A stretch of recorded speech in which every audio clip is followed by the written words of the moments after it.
Okay, I'm going to get started by welcoming all of you guys. Welcome to Wat Tung. Nice to see everyone here. This is our Sunday evening meditation where we get together each Sunday evening and I just do meditation with you guys. And then afterwards, I'm going to open up to whatever questions you guys have, whether it's about the teachings of the Buddha, meditation, something that's going on in your own life, something you're seeing here in Thailand you would like to ask questions about. You're welcome to ask any and all questions that you like. So welcome to you guys here. Welcome to everyone who's joining online as well.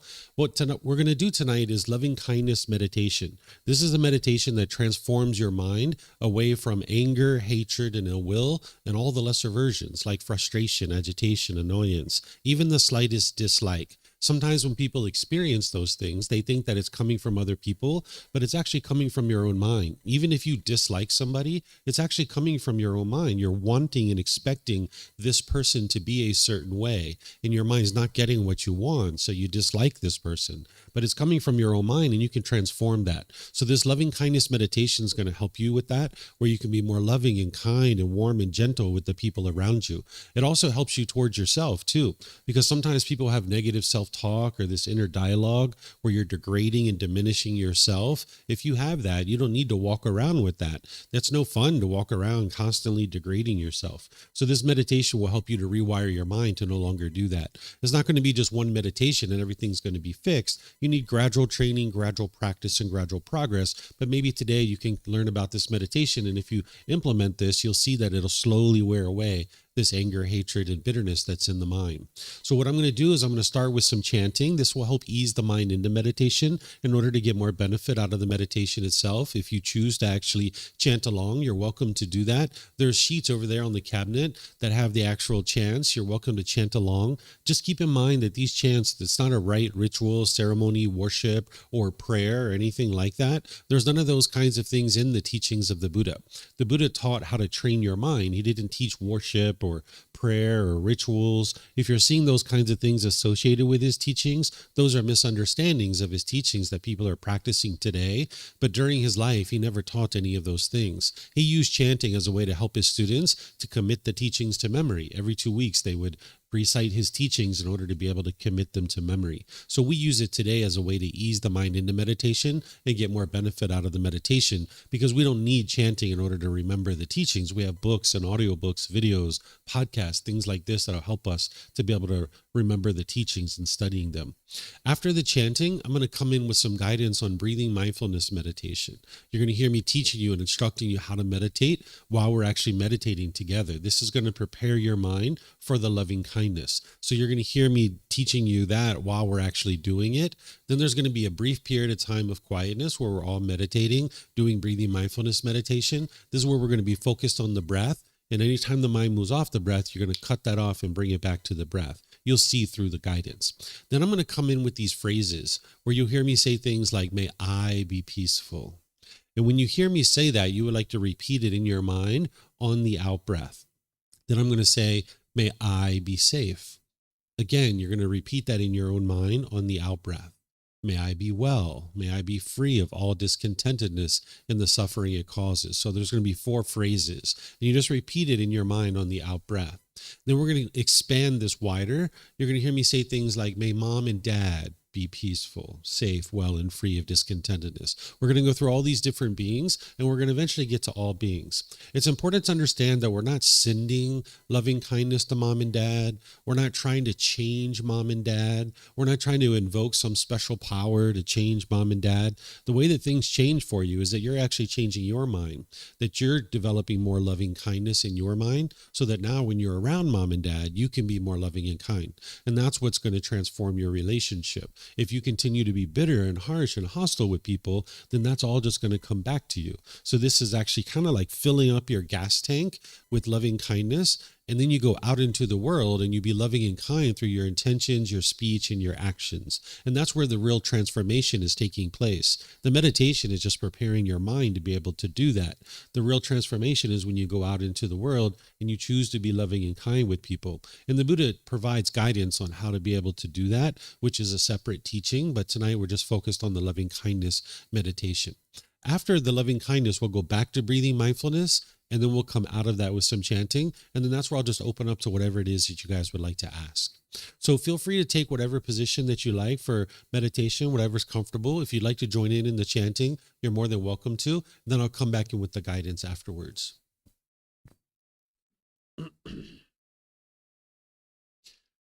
Arahang Sama Sambuddho Mahakewa Wat Tung Mahakewanang Apiwateyami Sawakato Mahakewata Tammo Dhammang namasami Supatipano Mahakewato Sawakasangko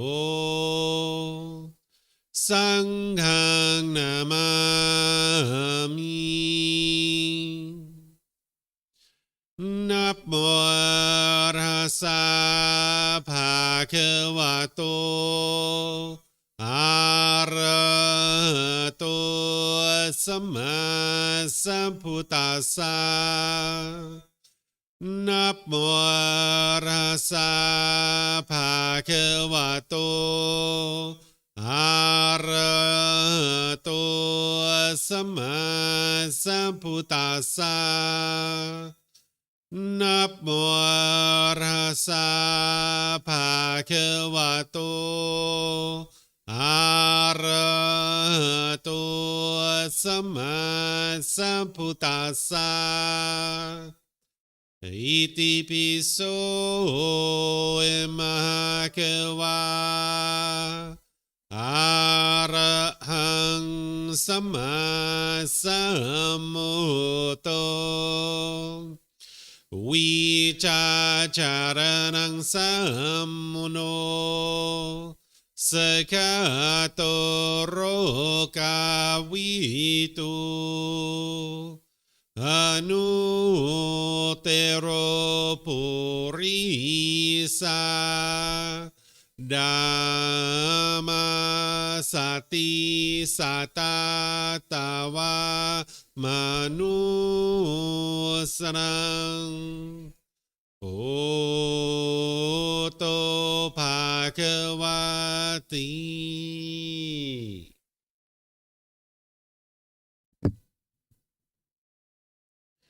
Okay, with the lower body and hands and arms comfortable,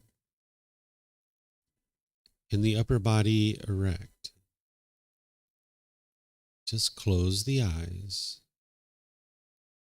and start breathing in through the nose and out through the nose. Here you're just looking to establish the breath, a nice, natural, steady, consistent breath. Not forced or controlled, just a gradual inhale through the nose, experiencing the full breath. And then whenever you're ready, exhale out through the nose. Breathing in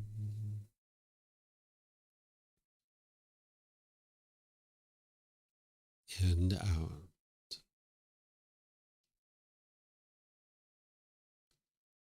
Breathing in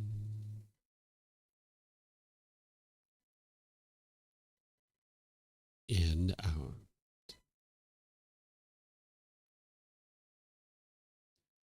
Your breath may not match up with the guidance that I'm providing, and that's okay.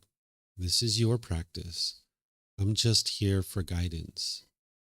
You can use this voice as a reminder that whenever you get to the next inhale, breathing gradually through the nose, developing a nice, natural, steady, consistent breath.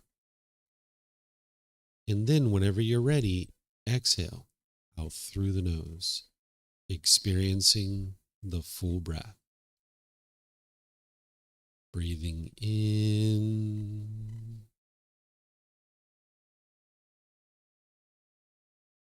and out. Breathing in and out.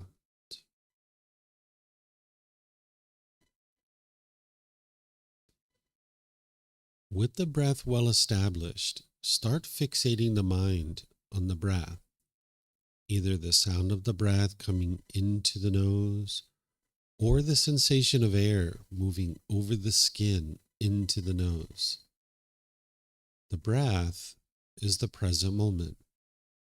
Fixate the mind on the breath, the present moment. Breathing in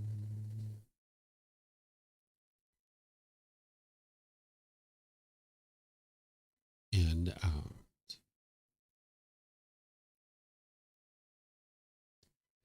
Breathing in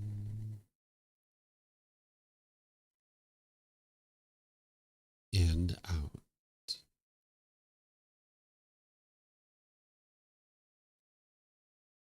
With the mind fixated on the breath, whenever you notice that it moves off the breath, cut that off, let it go, and come back to the breath, the present moment. No need to observe the thought, label it, judge it, analyze it, or even try to figure out where it's coming from.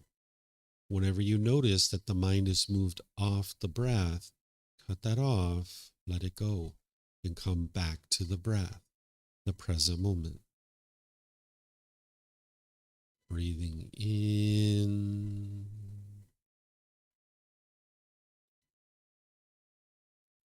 and out.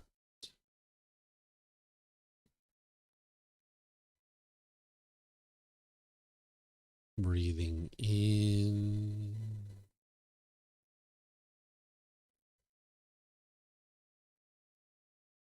and out.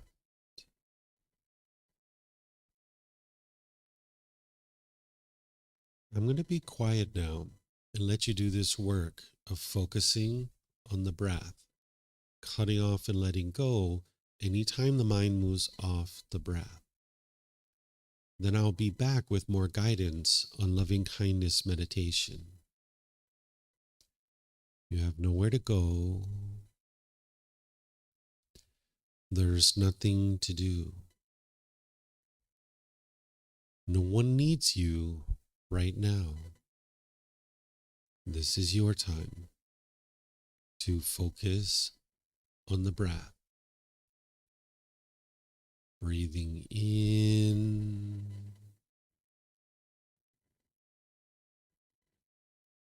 and out.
Continuing to breathe in through the nose and out through the nose. Repeat these phrases in the mind on the out breath.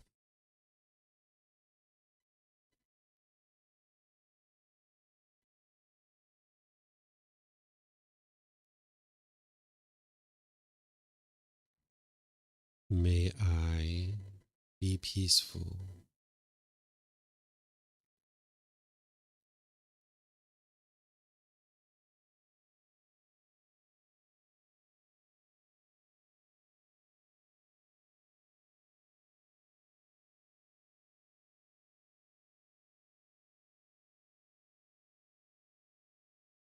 May I be safe.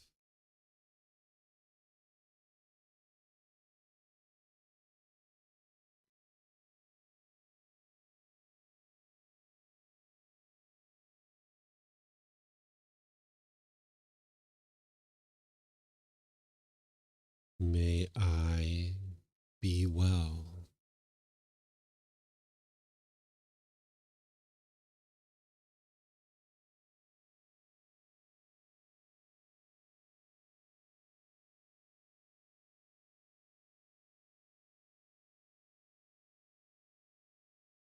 May I be free of all discontentedness and the suffering that it causes.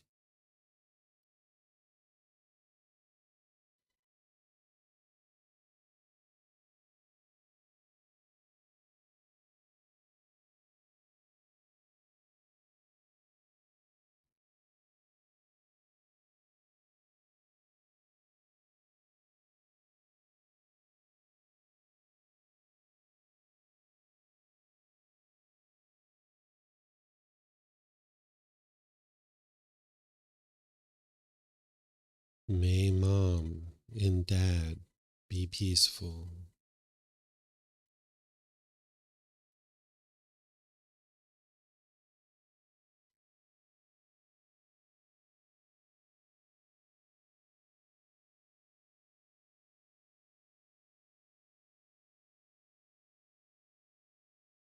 May they be safe.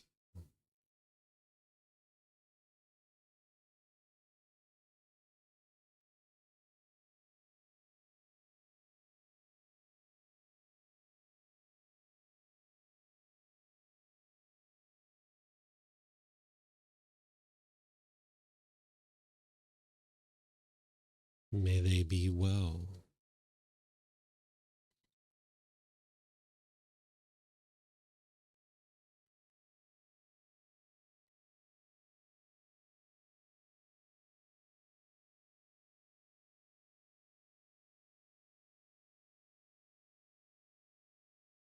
May they be free of all discontentedness and the suffering that it causes.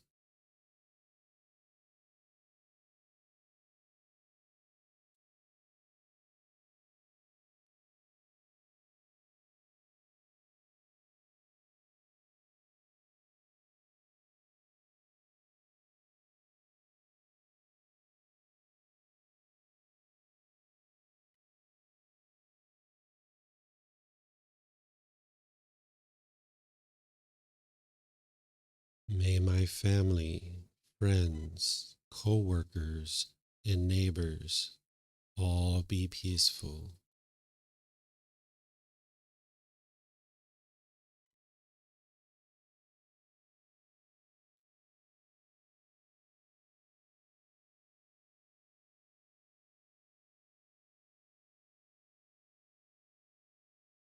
May they be safe.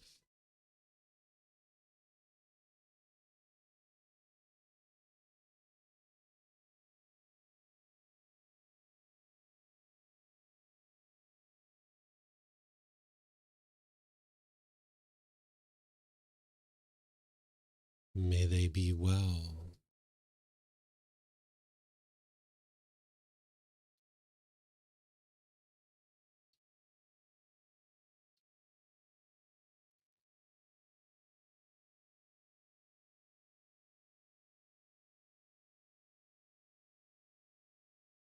May they be free of all discontentedness and the suffering that it causes.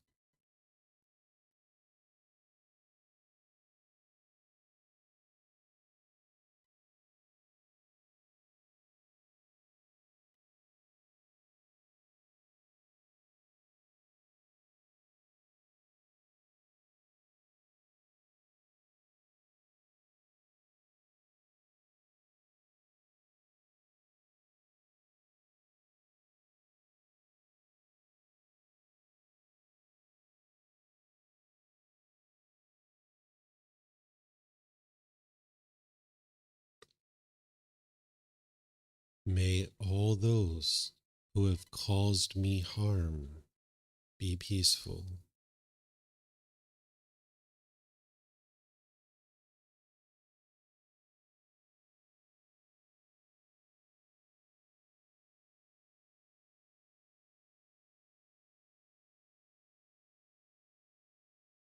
May they be safe.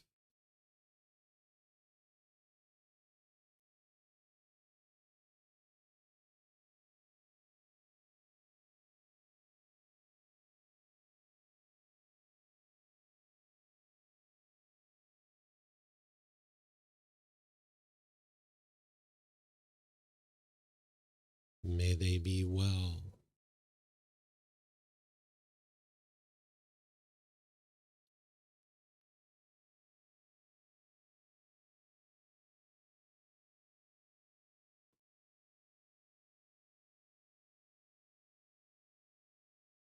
May they be free of all discontentedness and the suffering that it causes.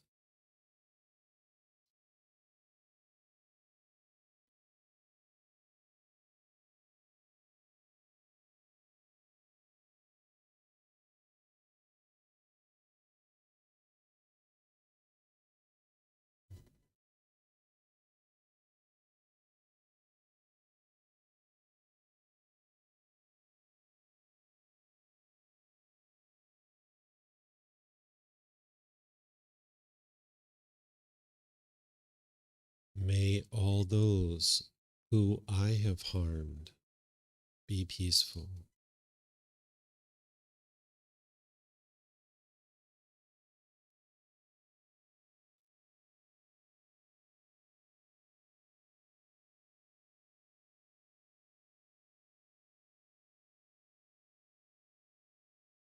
May they be safe.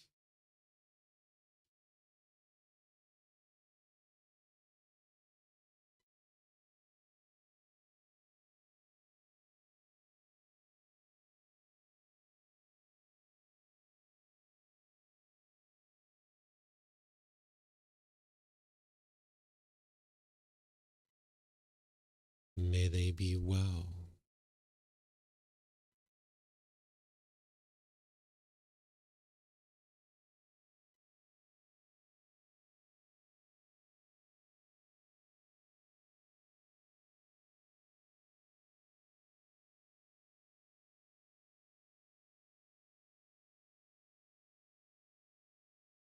May they be free of all discontentedness and the suffering that it causes.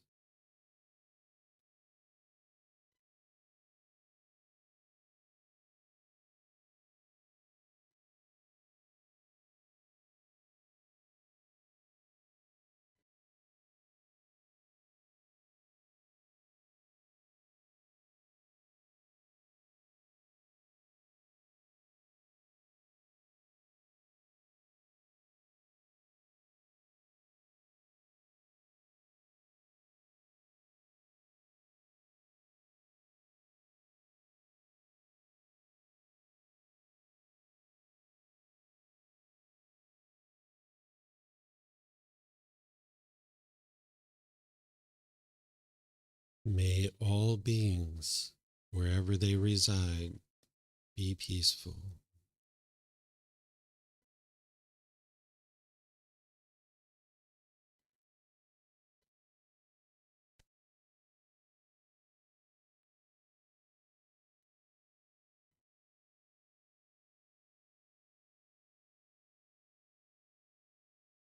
May they be safe.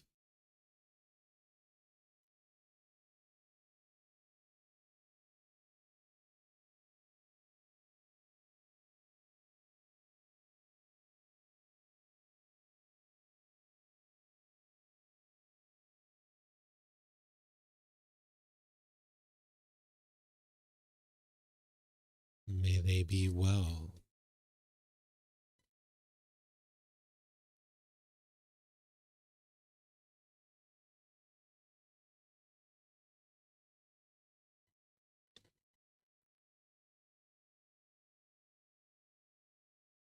May they be free of all discontentedness and the suffering that it causes.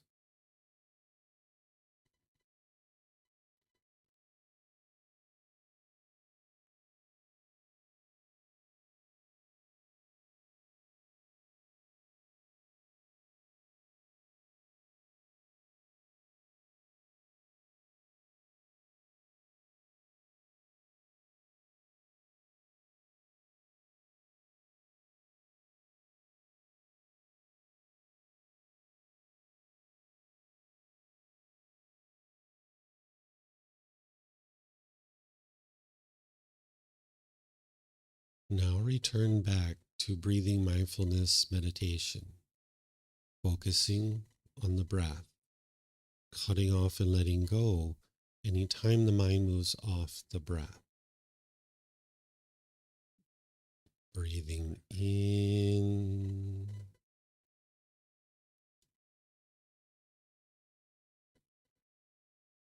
and out.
Arahang Samma samuto imakwa Otang Mahakawanang Apiwate Ami Sawakato Mahakawata Tammo Damang Namasami Supatipano Mahakawato Sawakasangko Sanghang Namami Namo Rasa Bhagavato Arahato Sama Sambuddhassa Namo Rasa Bhagavato Arahato Sama Sambuddhassa Namo Rasa Bhagavato Arahato Sama Sambuddhassa Iti piso emakawa Arahang Sama Sambuddho Vicacaranang Sammuno Sakato Rokawitu Anutero Purisa Dhamma Sati Satatawa Manusana Oto Bhagavati. Okay, if you guys would like to slowly make your way out of meditation. Once again, good evening to all of you guys. Nice to see everyone here. Welcome to everyone joining online as well. The individual who we refer to as the Buddha figured out 2,500 years ago how to get to enlightenment, where the mind's completely peaceful, calm, serene, and content with joy. By the time you get to enlightenment, you won't experience anger, sadness, frustration, irritation, annoyance, guilt, shame, fear, stress, anxiety, loneliness, boredom, shyness, resentment, jealousy. All of this can be eliminated from the mind by training of the mind. Meditation is an important part of that, but there's other pieces too. You would actually need to learn multiple aspects of training your mind to be able to get to enlightenment. There's classes, courses, and retreats that can help you to be able to understand this. This is a better way of life that the Buddha taught. It's not rules, it's not commandments, it's not rituals and ceremonies, it's not a believing a bunch of things. You're not believing a whole bunch of things and hoping something good happens when you die. Instead, you're doing this inner work. You're doing this inner growth and development to be able to train your mind. So if you're interested in that type of help and understanding how to be able to do that, that's what we do here. Is I help students to be able to understand how to train their mind to get to this enlightened mental state. So what I do on Sundays is I just really open up to whatever questions you guys have. If you guys have questions about the teachings of the Buddha or something in your own life or something you're seeing here in Thailand, you're welcome to ask anything that you like. If you'd like to ask questions, we have microphones there in the white bowl. We have some up here in the front as well. That way the people online will be able to hear you. And for those of you guys online, you can put your questions into Facebook, YouTube, or Zoom. Or in Zoom, you can raise your hand and unmute your mic and ask questions that way. So does anybody here or online have questions?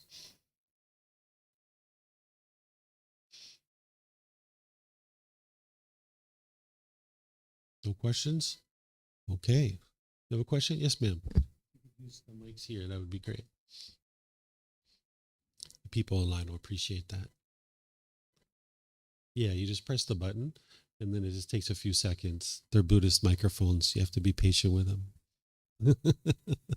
Thank you for the meditation, Mm-hmm. and I found it personally very helpful after a long day of walking. Mm-hmm. So my question would be, why do you think people come here for this meditation session, or generally, because we have a lot of tourists here, so I'm curious to learn, why do you think tourists would donate a part of their trip to teaching session, or generally speaking, meditation sessions like this here?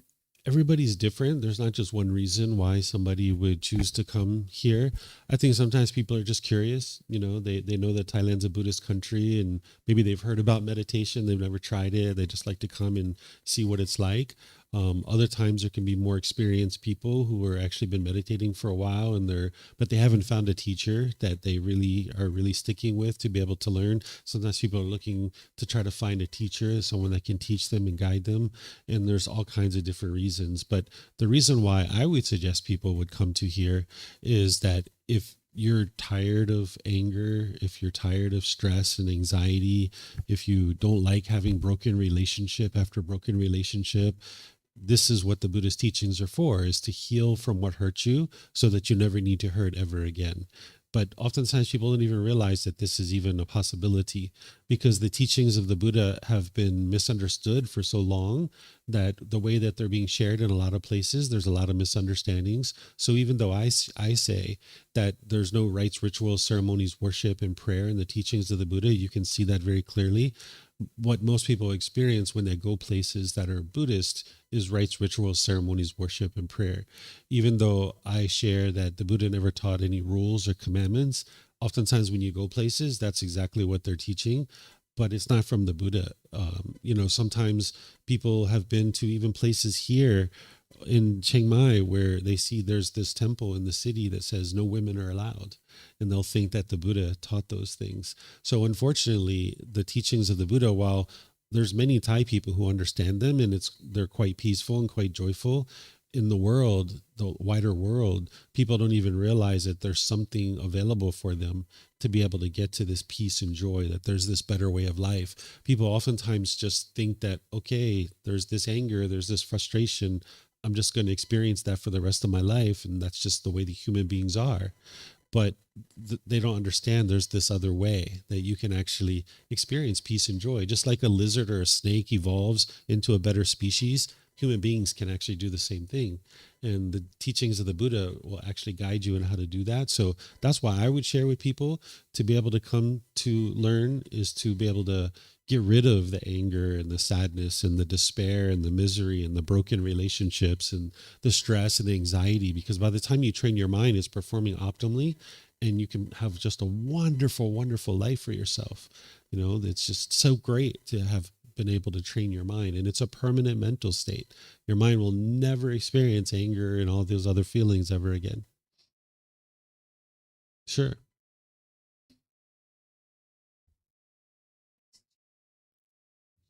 What makes Chiang Mai special and Wat Tung? I'm just repeating it for the people online.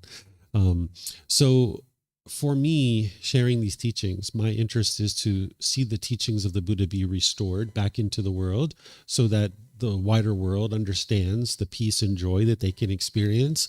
And in order to be able to do that, I needed to be able to teach in a place where there's an international community.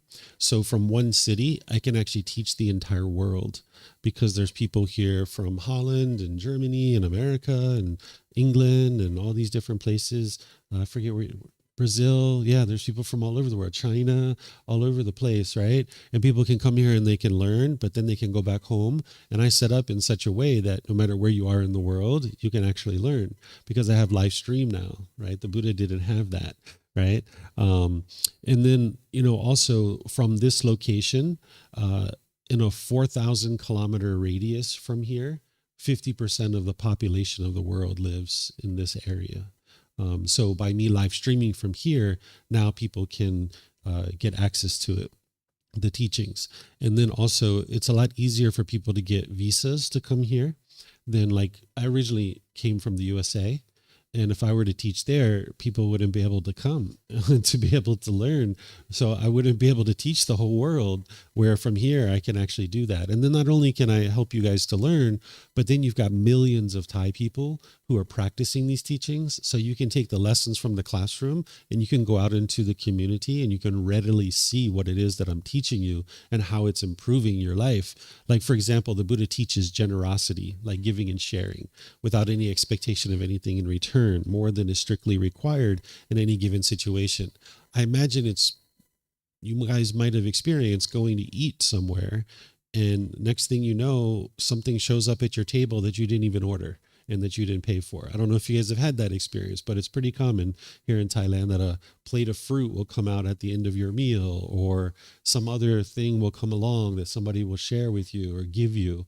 They're practicing generosity. So the Buddha is teaching you generosity because it trains your mind to let go.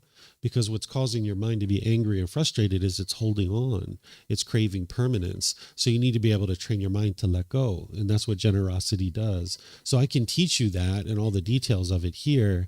But when you go out there and you interact with the Thai people and you actually see them doing it and you see how joyful and cheerful they are, it's like, oh, I see why they're doing this. The Thai people are really peaceful for the most part, not everybody, of course, but the most part. And now you can see the lessons from the classroom in real life. So there's many benefits to being able to teach here. Those are just a couple of them. Mm-hmm. Yeah, you're welcome.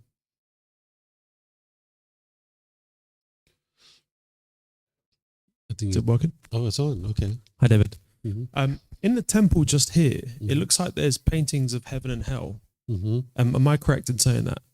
Yeah, the Buddha did teach the 5 realms of existence, but the artists that created that probably 500 years ago when that building was built, they went pretty far with it. Okay. You know? Yeah, I mean, some of it's quite graphic as well. Yeah. So yeah. is that in Buddhism, or is that because it's a different sect of Buddhism? No, the Buddha teaches this. It's something you can independently verify. He did teach these 5 realms, and depending on what your experiences have been like in life, you can actually verify these 5 realms. So remember, the Buddha is teaching you the way the world is. He's not teaching you the way the world should be, and he's not using these things of heaven and hell to kind of guilt, shame, or fear you into learning anything. Instead, he's just helping you understand the way the world is. Because if you come in contact with these beings in these other realms, and you didn't understand that's the way the world is, it could really shake you up. Because he taught the hell realm, the animal realm, which you're familiar with. He taught the afflicted spirits realm, which are like ghosts. Then he taught the human realm, and then he taught the heavenly realm. And these beings aren't in some far distant land anywhere. They're right here in the same time and space as us. And oftentimes people see ghosts and they're shaken up by that because they don't understand it and they're fearful. And there's all these cravings, and you're craving to see a physical body. And when you don't see that physical body, then your mind's shaken up, because that's what the unenlightened mind does, is it craves permanence, right? And the mind thinks that everybody should have physical form, and that's what you're used to. So when you get this impermanence where you see this ghost, the mind's scared and fearful because it's experiencing something that it doesn't understand. But when you understand it, now it's like, well, yeah, of course there's a ghost there. No big deal. I'm not hurting it. It's not going to hurt me. No big deal. But people get shaken up by it. So the Buddha did teach these 5 realms, and he taught the details of all these realms, and it's helpful for you to learn this, but it's usually not something you learn right up front. You usually set it aside and focus on the core teachings to train your mind to get rid of these pollutions. But as you're getting rid of those pollutions, that's when these types of events are more likely. That you're more likely to see a ghost or a heavenly being or a hell being, or some people can actually hear their voices. Or sometimes you might have residual memories of your past lives, for example, because the Buddha taught the cycle of rebirth. You might actually start having memories of these things. And if you didn't understand what this was, it would really shake you up. Mm-hmm. Yeah, I've seen a ghost. That was a question for you guys online. I saw a ghost one time. I was in the U.S. and I was in a car. I was a passenger, and we were driving down the street. It was like a main highway. And I saw in the front, there was this lady in this black dress, and it was like a lacy dress. And it was really old traditional dress. And as we were getting closer and closer, I could see, this, it looked like it was something from like the 1800s. And there's this lady standing on the side of the street with a suitcase on the ground.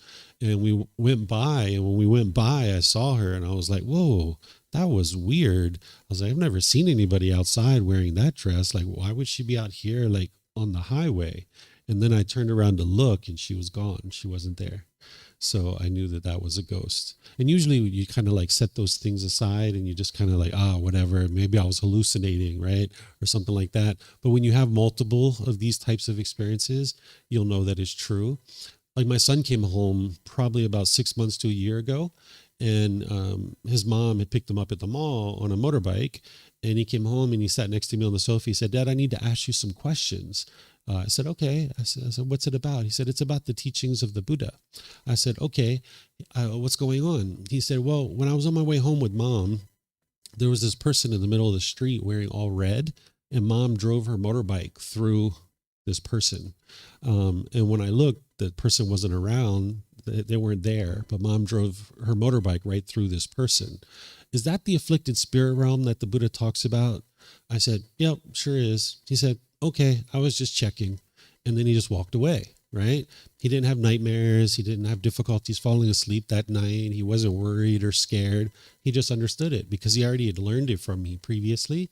So he was just checking in with me to make sure that's what that was. So his mind was just completely stable and steady because he understands this is the way the world is. You're going to maybe see a ghost from time to time, and you're not causing harm to it. It's not going to cause harm to you. So this is the benefit of learning these things. And the Buddha never uses it as fear or guilt or shame. He just teaches you this is the way the world is, and this is what you're going to experience. Because now when you understand that with wisdom, your mind can be quite stable. Yeah, you're welcome. I think the power must have turned off. Might need to turn the power on again. Hi, thank you very much for that. I noticed that my mind drifted a lot towards work, and I'm someone who lives to work, so I wasn't necessarily surprised by that. But when I sort of shut my brain off, I found this like peace that I found really quite refreshing. I was just wondering, for someone who is like quite driven and almost obsessed with work, how do you maintain that sort of ambition and reconcile it with peace at the same time? Sure. So what your mind's doing in the unenlightened state is you're chasing after things, and you can only be happy if you get what you want. And then when you don't get what you want, you're angry or frustrated or sad. So you can still have ambition and motivation and enthusiasm and have peace, because you just need to train your mind to come to the middle. Instead of chasing after things and forming your feelings based on whether you get it or not, that's not going to be satisfying for you. But what people oftentimes do is they swing all the way to the other side. And now you're like dull and lethargic and lazy. These are the two extremes that the unenlightened mind is well aware of and very familiar with. But it's not familiar with this middle way. That's what the Buddha is teaching you, you need to retrain your mind to be able to be motivated and encouraged and enthused through wise decision making rather than craving. Because right now, like if you want a bigger house, you will chase after that. Or if you want a nicer car, you will chase after that. Or if you want jewelry or a bigger bank account, or maybe a life partner or something that maybe you think that if you have money, this person will be interested in you, you will chase after that. But you'll only do it for as long as the craving is there.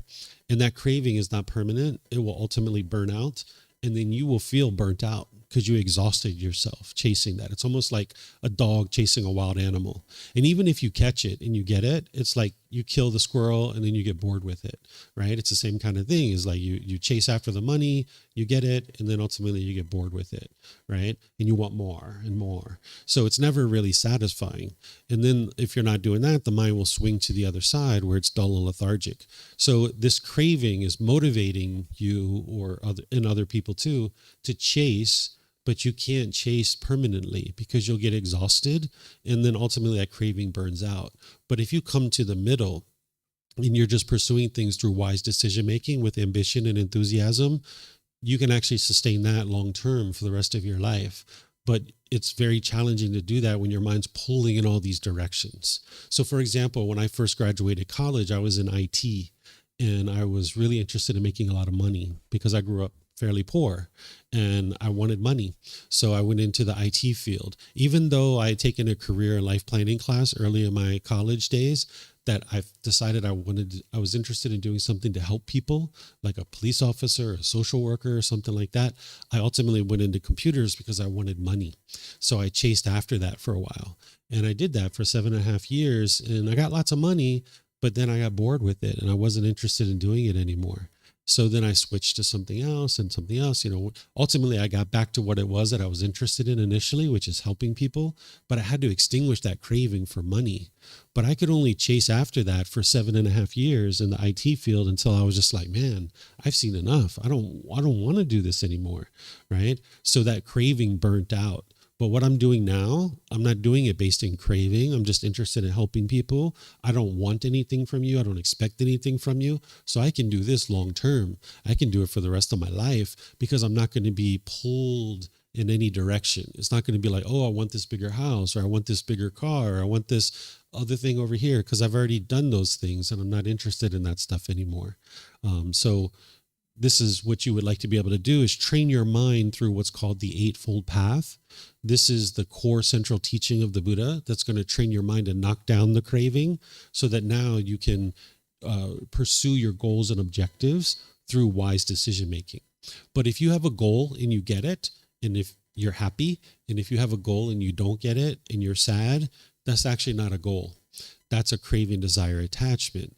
You would like to understand what a true goal is, which is where you can work towards something without forming your feelings based on it. So you might understand this intellectually as I talk about it, but in order to actually be able to do it, you need to train your mind through the Eightfold Path. That's why there's more training that somebody would need. It's not just meditation. It's not just a 5-minute talk. It's multiple years. It took the Buddha 6 years to get to enlightenment. So it's going to take you some time. I would suggest it probably will take you at least that amount of time, but it's a permanent solution to be able to fix your mind. There's some people that can get to it sooner because they have help. The Buddha didn't have any help. He figured it out by himself.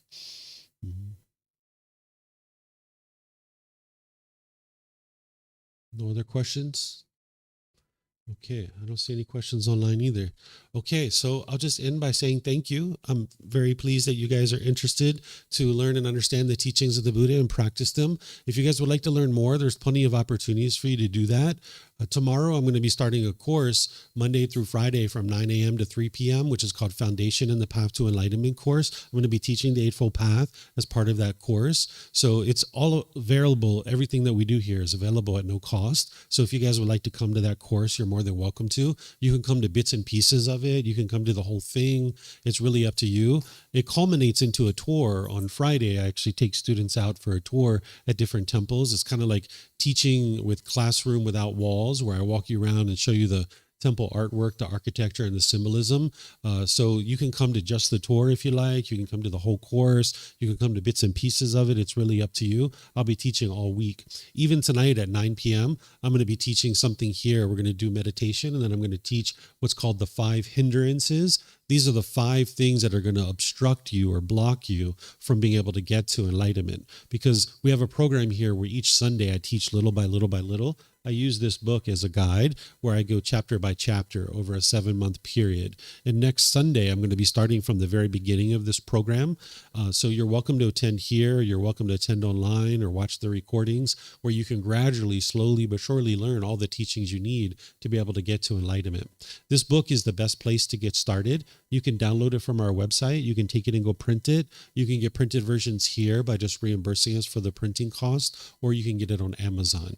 We have a 13-book series that I share, and the very first book is the best place to get started. And then I walk you through that, through all the foundational programs. So have a very lovely, wonderful rest of your day, whatever you do, and perhaps we'll see you next time. Take care. Sawadee kap. Sawadee kap.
thank you again for watching. Enjoy your meditation.